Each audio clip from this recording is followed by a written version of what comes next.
Hello.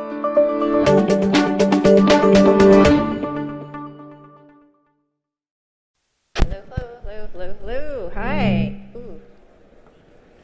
So I don't even know if you know I'm doing this presentation. Did they tell you? Is it top secret? Is it top secret?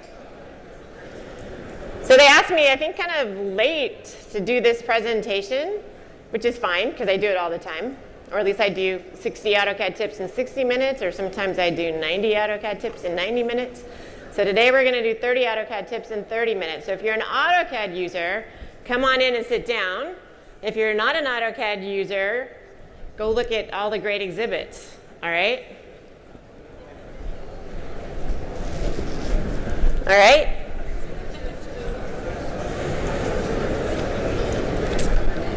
So I am going to be showing you, as I mentioned, 30 tips. I don't think there's any way I'm going to show you 30 tips where you don't know any of them. I'll just be happy if you get a good handful of tips that you can take back to the office whenever you choose to go back to the office. The tips that I'm going to share with you today are almost all completely focused, though, on AutoCAD 2016, maybe a couple from 15. Then there's always a few random ones that I throw in. But for the most part, they're going to be focused on the latest release of AutoCAD. All right, so for those of you who are on AutoCAD 2016, this will give you a chance to see some of the features that you may have not tried yet. For those of you who are on previous releases, this will give you a chance to see if you want to upgrade or not. Maybe there's something in there that's compelling enough that you might want to decide to upgrade or not. All right, it's a very fast-paced class, so I'm just going to jump in and go. And I'm going to start off actually by showing you my favorite new features inside of AutoCAD 2016 are the new smart dimensioning features. I'm going to set it up just a little bit before I jump over and show them to you. If you've used AutoCAD for a long time, you might remember in the early days of AutoCAD there was actually a dim mode. Do any of you remember the dim mode? Any of you use the dim mode ever? How many of you have absolutely no idea what I'm talking about? Okay, it's probably better that if you don't. That's good. It's probably better if you don't. So this is actually a mode that you go into now. It's a one-stop shop for all of your dimensioning. You're going to absolutely love it. It's going to make your life with dimensioning a little bit easier because let's face it, nobody goes into the office and says, yay, I get to dimension today, right? Nobody in the world has ever said that, ever. So we're going to try to change that. Let's go over here.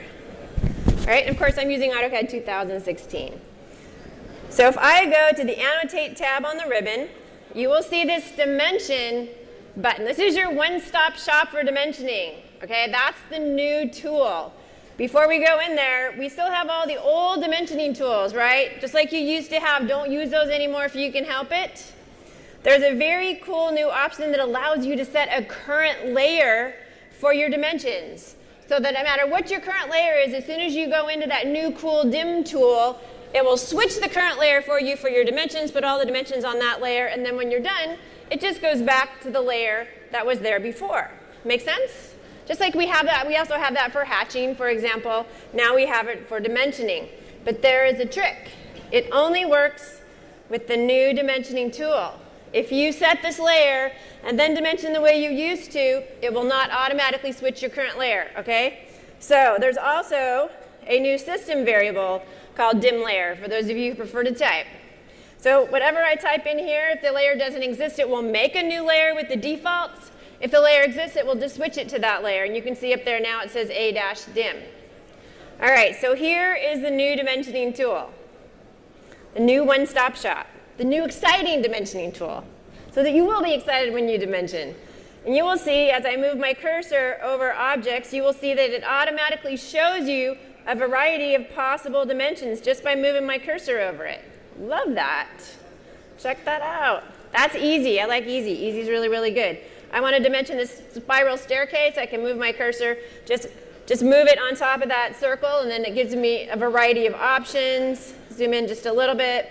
If for some reason you grab a circle or an arc and it does radial, you want it to do diameter or vice versa, you can very easily go down to the command prompt, you can click on radius, and it will switch it over for you. Okay? So that was easy enough.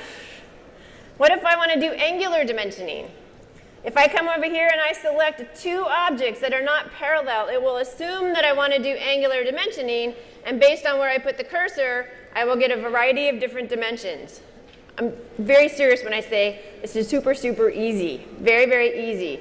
Now, I've had my object snaps off for this. If you turn your object snaps on, that means you're going to be picking two endpoints, right? So if you're not dimensioning an entire object, then you might want to click on the two endpoints. It's a little more work, and I don't like to do extra work, but in some cases, you'll have to turn your object snaps on.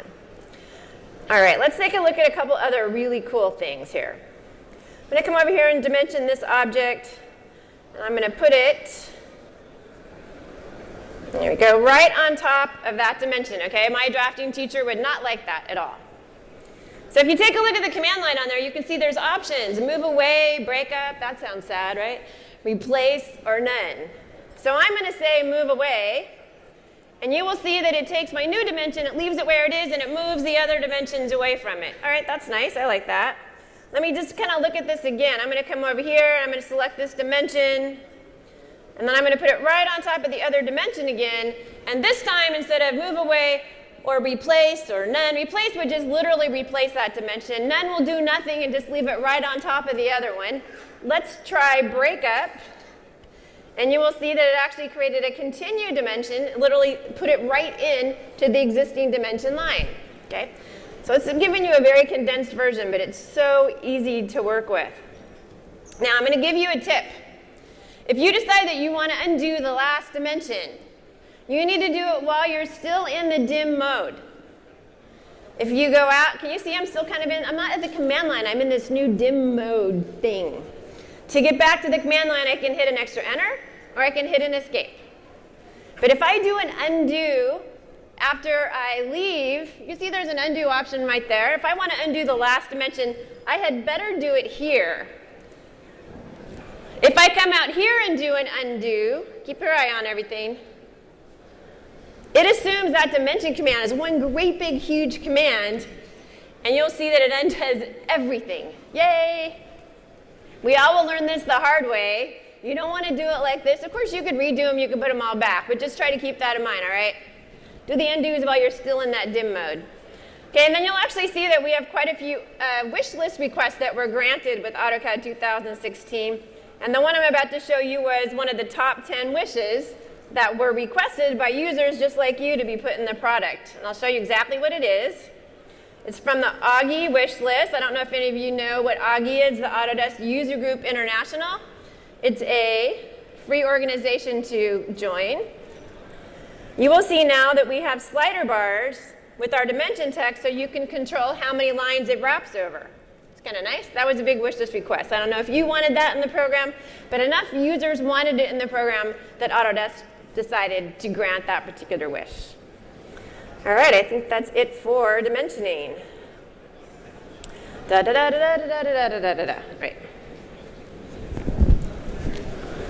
All right, let's take a look at some of the new things in the user interface inside of AutoCAD 2016. I'm going to actually jump back over to AutoCAD just so we can go through these as quickly as possible. So you'll actually see in AutoCAD 2015 we got this new tab, literally called the new tab. And now we changed the name of it. Now it's called the Start tab. I'm not sure why we felt the need to change the name, but we did, so now it's called the Start tab. So it's always there. It's persistent. If for some reason you don't like the Start tab, there's a system variable called Start Mode that you can turn off. And actually at the end of this presentation, I'm going to jump down here for a quick second. At the end of the whole conference, I think they're going to send you a link to my tips and tricks booklet. I have a few hard copies if we have any really die-hard fans that have to absolutely have a hard copy of it. But all the information that I'm talking about today will be in there someplace, including system variables like start mode or dim layer. So there's a couple things that I actually really like about the Start tab. It makes it very easy to start new drawings, right? Edit existing drawings. You can have up to 50 previously viewed drawings. It's very friendly, and it's really good for people that are new to AutoCAD because it makes it very easy for you to come in and see friendly information as opposed to that big blank page that we were used to for so long. I'm actually going to go to, let me see if I can get it. the other page. There's two pages, Learn and Create page. This page has a bunch of videos on it. And one of the things I like the most is this tip of the day in the upper right-hand corner. So every day, there are supposed to be new tips. That's the rumor. That's what they told me. So if you're sitting around waiting for something to happen and you have like a minute or so, you can go take a look at the previous tips. Maybe learn something new about the software. Okay. So I'm assuming that most of you use the ribbon. Do most of you use the ribbon? Do we have any ribbon rebels? That's what I usually like to call them. They're the ones who don't like the ribbon and they put it back to AutoCAD Classic. And one of the reasons that we don't like to use it was hard to switch to the ribbon was because we had to figure out where all the commands were. In fact, sometimes I still don't know where all the commands are in the ribbon.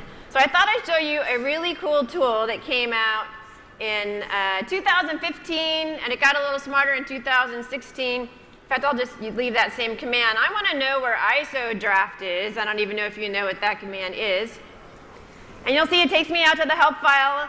And once I get to that help file, you'll see that almost all the commands have this very cool find option. And I'm going to need to make this, it'll probably show it to me. Very nice little find option. Can you see that? It just kind of points right to wherever it is. In this case, it's not in the ribbon. It's actually in the status bar. Let's look at something like trim, for example. Not that you wouldn't have a hard time finding that one. Probably, actually, let's not do trim. Where's the find button for trim? Let's do hatch. That's because it went to 3D. Where are my find buttons? I'll just keep looking. How about Purge? There's a find button. I only do the same commands every time. I don't know why the find button all of a sudden isn't there. That's all right. How about Purge? I don't know where Purge is. You'll see that it will actually show me it's in the application menu and point to exactly where it is. So if you can't find a command, go into the help file, search for the find tool. Hopefully it will show up for you. It didn't show up for me in a couple of cases. And then you'll be able to quickly find those commands. A couple of other things. If you look at the bottom of the screen, we added in this ability to add as many layout tabs as you wanted to. Very easily just by clicking on the plus. It just numbers them sequentially. Then you can go in and change the name of them if you want to. But you also notice in AutoCAD 2015, let's move that over. In AutoCAD 2015 that we put the layout tabs on the same level as the status bar. If you have a lot of layout tabs, you would eventually see that you had to click down to display them all. If you're one of those people that has a lot of layout tabs, you might prefer to put it back above the status bar like it used to be. So they added in 2016 an option. You can do a right click. You can say dock above the status bar. To me, that takes up more screen real estate. I'm very greedy with my screen real estate, but for those of you who preferred it that way, you can easily put it back. And I'm going to actually put it back so that it's in line with the status bar. I have my top secret list here to make sure I don't forget anything. For those of you who use file tabs, I'm sure, and I like to hope all of you use the file tabs, they had a very cool option in here called Close Other Drawings. And that allowed you to shut down all the drawings except for the tab that you clicked on. So in 2016, they also added in a command line interface for this. I'm going to just go back over to the PowerPoint, called the Close All Other command, once again, for those of you who prefer to type as opposed to picking off a menu, or if you wanted to write a script file, you could also use it as well. There's just a few other things in here. Some people didn't like cursor badges. That's that second image on the right-hand side. Cursor badges are those little icons that show up when you rotate and move and delete and scale. For some reason you don't like those, you can turn them off in 2016. And some of you didn't like the galleries. Do you know what the galleries are? Somebody didn't like the galleries, so they gave in a new option for you to be able to get rid of the galleries. Let me show you what I'm talking about. If I go to the Insert tab on the ribbon, and I go to the Insert tool, this is a gallery. It shows me all the blocks of my existing drawing. You can just grab them. Of course, it helps if I'm in the viewport, but you can drag them and drop them right into your drawing file. Let's go in the viewport. I have to do it right. There we go. If you don't like galleries, you can turn those off as well inside of AutoCAD 2016. All right, so that's most of the changes to the user interface. That's from AU. Has anybody been to Autodesk University in Las Vegas? Brush tool guys got a hold of it. They modified the RevCloud command, and eventually it grew up and became a real-life AutoCAD command, which is good for the LT users because the LT users can't use Express tools. But now they can use RevCloud because it became a real-life command. Okay, so if you use the RevCloud command, which almost all of us have, it certainly isn't a very friendly command when it comes to editing. It's very easy when you go to edit the revision clouds, it kind of wonks all over and makes a big crazy arc, which is okay if you're making something like a tree maybe, but certainly not okay if you want to do a real live revision cloud. So let's jump over and take a look at the new revision clouds in AutoCAD 2016.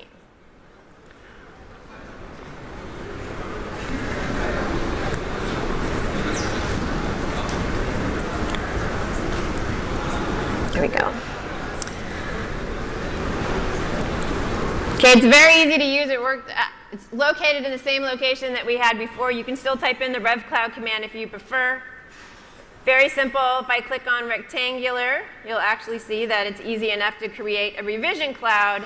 But you will see that when it comes to the grips on the new revision cloud, it's just much easier to work with than they were before. Before, they would make this crazy arc that was completely not asymmetrical, right? If I want to do a polygonal one, same idea. You just simply draw as many points as you want. There's also an option for freehand.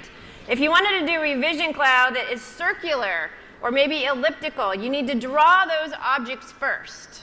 I'm going to go back into the revision cloud command. You'll see that just like before, this is the way we used to do it too. Before, you would select object and pick the circle. It will convert it.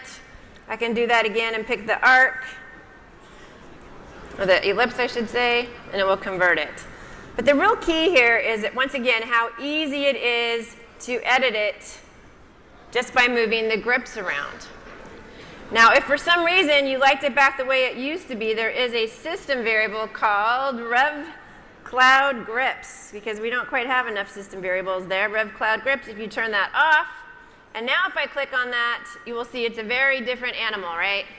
So now all of the grips on all of the revision clouds are at every single arc. But we don't like that. So let's put that back. Big wishlist requests, the ability to take two revision clouds and put them together. So let me show you how to do that. That's another one of the wishes that were fulfilled with AutoCAD 2016. So I'm going to go back into the RevCloud command, and I'm going to say modify. It may not be the most obvious way to do this, but you're going to go into the modify option. You're going to start to draw a revision cloud off of an existing revision cloud. And then notice when I go all the way back to the original revision cloud, I now have the option to delete what's in the middle. Very simple. Click on that, and it's all good to go. So those are the changes to RevCloud inside of AutoCAD 2016. With the bunny rabbit. Okay, there's some changes for drawing and editing we're going to take a quick look at. For those of you who've ever wanted to put a rectangle around your text, we of course have figured out ways to go about doing that, right? That's good. Maybe you do a rectangle. Maybe you got creative with the mleader command. Well, now, if you have existing mtext, you can go into the Properties Manager, and you will see they added a new option called Text Frame. So you can simply turn Text Frame on, and now you will have a text frame around your text. Easy enough. They also made an addition to Match Properties inside of mtext. Match Properties was added in a couple of releases ago, but it didn't stay on once you clicked on it. As soon as you did one match property, it was done. So now they call it sticky. Match Properties is now sticky, and I'll show you what I'm talking about. I'm going to grab this text up here. I'm going to say Match Properties, and you can see Match Properties is a toggle now. It stays on. So now I can come down here, and I can grab some individual text, grab some text over here, over here. It will just continue to match properties until I go back up and I turn it off. Okay? So Match Properties was enhanced inside of AutoCAD 2016. We also had a big request for a geometric center. Actually, I already have it open. An object snap that went to the geometric center. Always get out of the command of an object. So if I wanted to find the center of that triangle, the center of that polygon, I'd probably draw some type of a construction object. Maybe I draw a 3-point circle, maybe I draw a couple lines, maybe you would do object snap tracking. But now we actually have an object snap for geometric center, which can often be very different from the center of an object. It's the geometric center, and I'll show you what I'm talking about. So I'm just going to go on the line command, and you'll see that as I move my cursor over that triangle, we have a new glyph, but that indicates the geometric center, and I could use that for the center of a circle or to start a line or whatever the situation is. I move over here, you can see the geometric center of that as well. And you can see down here, the geometric center of the entire closed polyline versus the center of the arc, right? So geometric center, that was another big request. That was an Augie wish list as well, request as well. Let's go over to here. Get out of the command.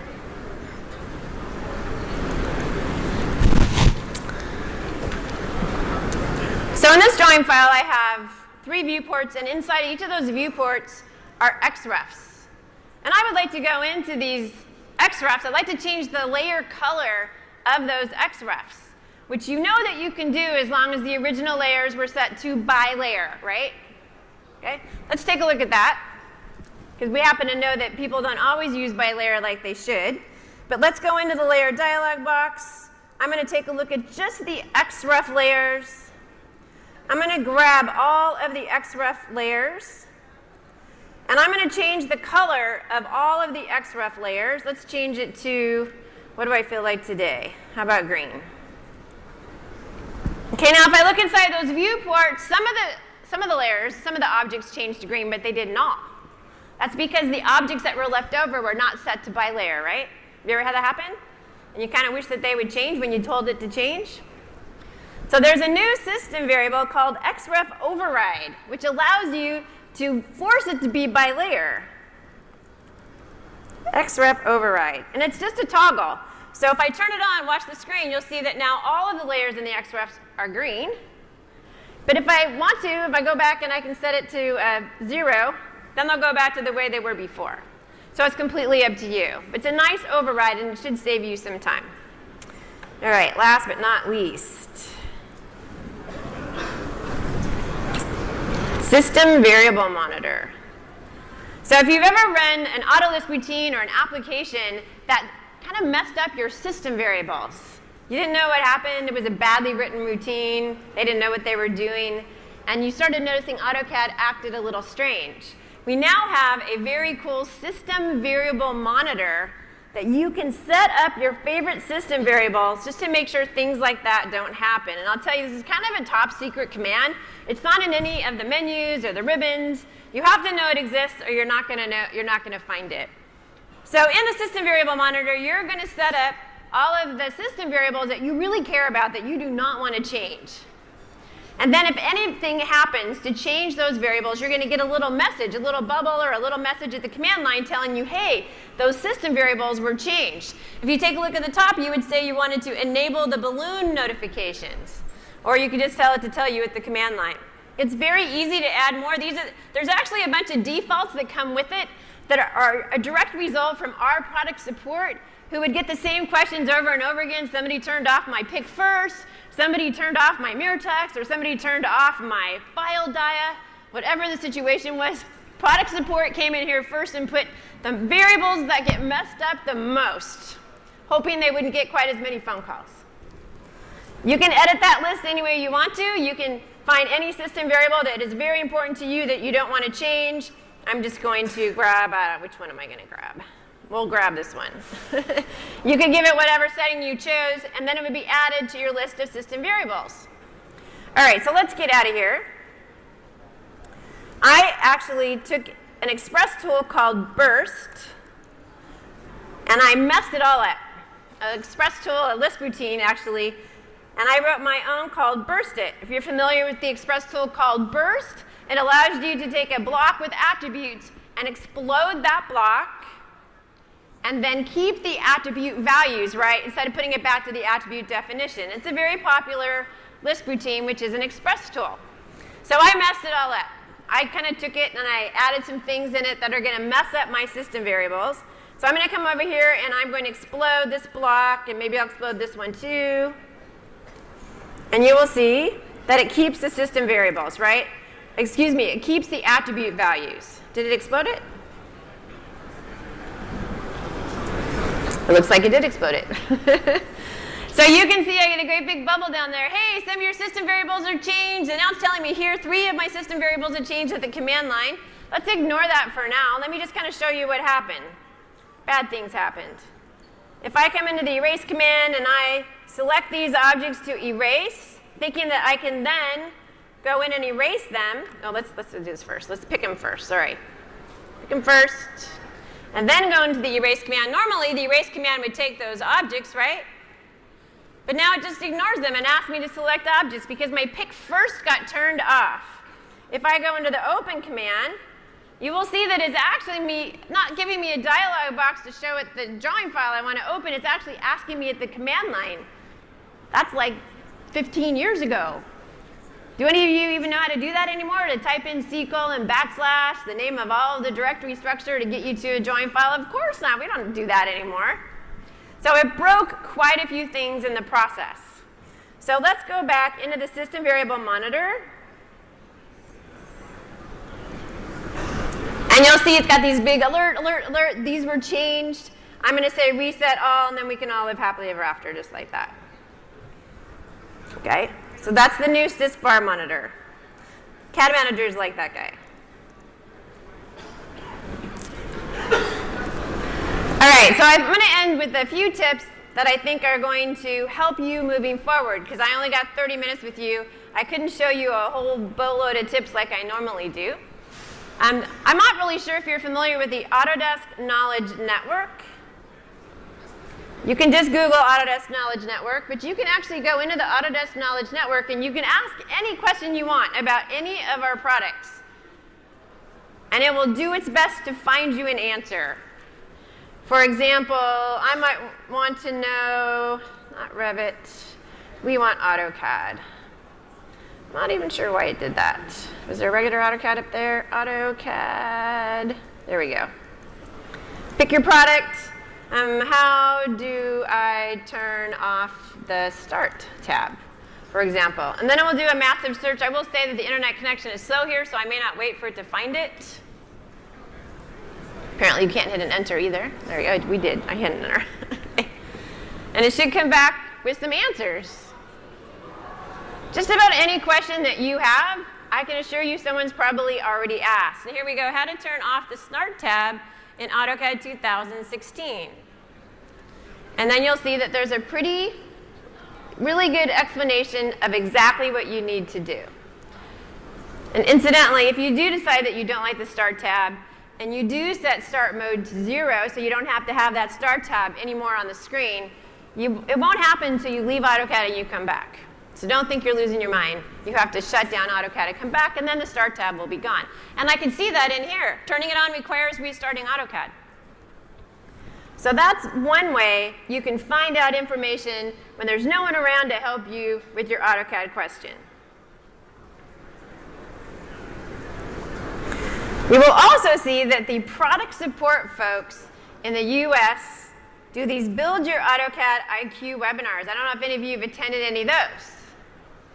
The product support guys are really genuine people that know AutoCAD really well, and they genuinely want to share what they know with you. Sometimes they have some advanced webinars, sometimes they have some simple webinars for all different levels of AutoCAD users. But you can see here, if you just Google once again, and I'll go back to the PowerPoint presentation, you can just Google asking about these webinars. You will find all types of information. You can look at the old ones, you can view the old ones, you can sign on for the new ones. They happen for us every Thursday at 11 o'clock. That's going to be pretty late for you, but they're recorded, so you can go back and look at them later. And I'll also make sure you can access this PowerPoint as well.